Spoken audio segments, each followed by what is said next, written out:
Okay, sama balik. Daripada 3 poin utama tadi, saya cakap pasal location. Kita punya bakal customer tu tinggal dekat mana. Yang kedua, kita cakap pasal umur. Kita punya customer avatar tu, kita punya bayangan customer tu umur berapa. Yang ketiga, saya cakap pasal gender, lelaki atau wanita atau kedua-duanya. Kesimpulan daripada produk kurus yang saya buat adalah saya punya bakal pelanggan berusia antara 25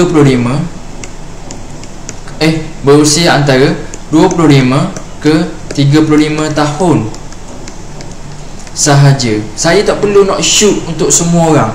25 ke 35 sahaja. Lagi yang pertama, yang kedua saya cuma pilih wanita sahaja ataupun woman, wanita sahaja. Saya cuma cari wanita berusia 25 ke 35 tahun. Barulah mudah tim saya nak closing, barulah mudah untuk buat packaging, untuk pemilihan gambar. Baru dapat anda punya customer avatar untuk 3 poin tu macam mana, umur berapa, gender apa. Cuba fikir dulu. Sebab sekarang ni saya nak cerita poin-poin lain. Selain location, umur, gender, banyak lagi yang anda perlu kenal anda punya customer. Seperti dia punya education level, SPM ke, STPM ke, diploma, degree, lagi master, PhD. Kena tahu. Ni untuk sebahagian kecil bisnes perlu tahu. Tapi bukan kebanyakan bisnes, bukan semua bisnes perlu tahu. Tapi saya boleh kata sebahagian kecil je bisnes yang perlu tahu education level dia punya bakal customer. Selain education level, apa lagi? Kalau boleh tahu anggaran pendapatan.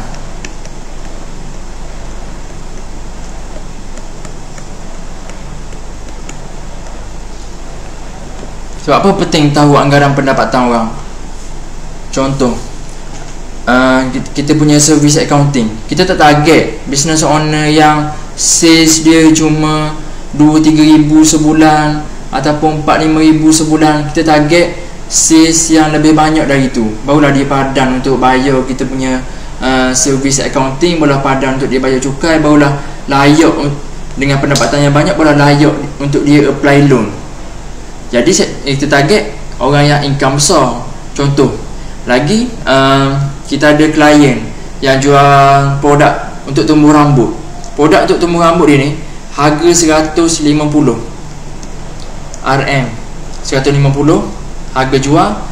Basic bakal customer yang dia nak adalah RM 1500. Basic gaji bakal customer dia, basic gaji pembeli dia. Sebab apa? Gaji 1500, dia dah spend 10% daripada gaji dia untuk beli kita punya produk. Banyak tu, 10% daripada gaji dia untuk beli kita punya produk. 10%, tinggal 90% lagi untuk kereta, makan, minum, rumah, bayar PTPTN semua. 10% produk kita dah ambil. Jadi dia target orang yang gaji 1500 ke atas. Kita punya produk, business, service, kena pilih anggaran pendapatan berapa. Kena fikir benda ni, barulah boleh jual, barulah boleh pergi jauh. Next, ni poin penting. Apa? Status perkahwinan.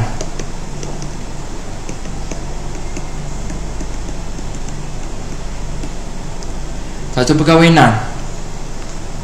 Ada single, bujang,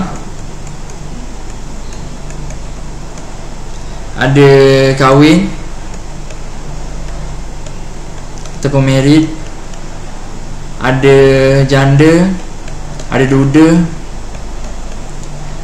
kita punya bisnes target siapa? Orang bujang ke, orang kahwin ke, duda ke, ataupun boleh target semua. Saya ada klien seorang yang dia buat urutan batin untuk lelaki.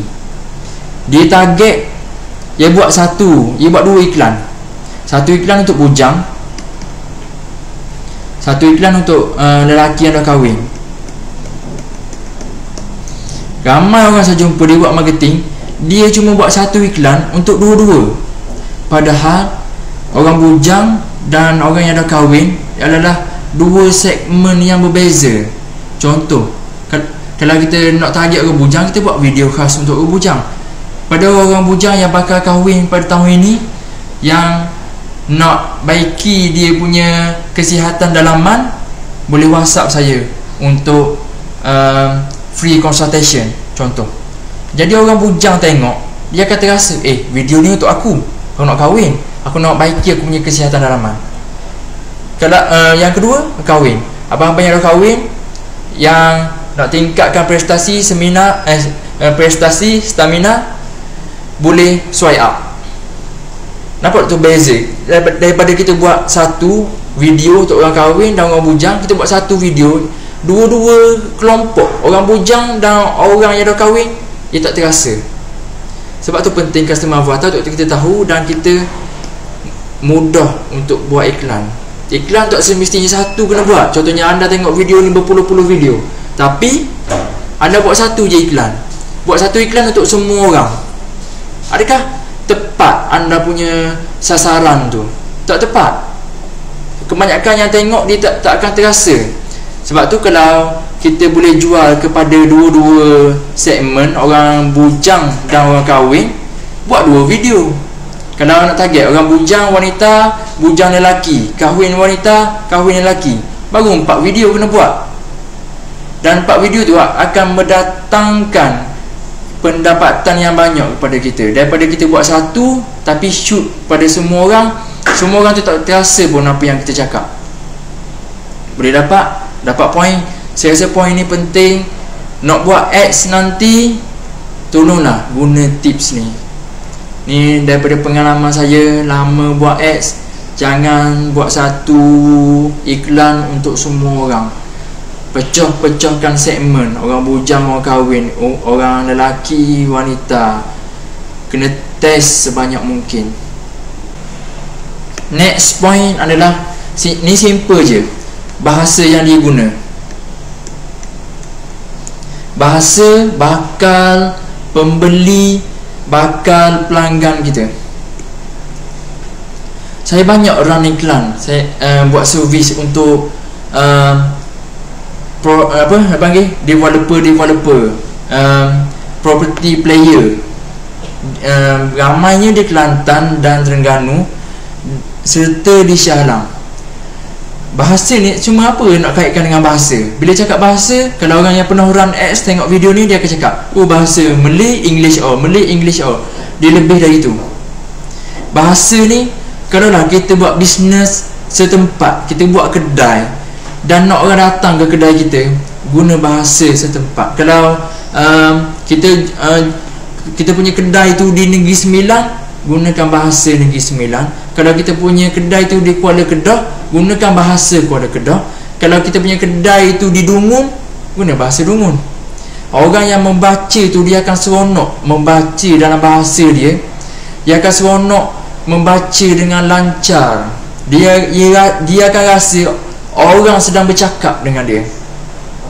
Saya buat properties, saya tulis bahasa Kelantan. Sebab rumah-rumah yang dia jual tu di Kelantan. Saya saya jual tanah lot di Besut, saya guna bahasa Besut, dia lebih kurang bahasa Kelantan. Saya jual rumah-rumah di Dungun, guna bahasa Terengganu, lorak Terengganu.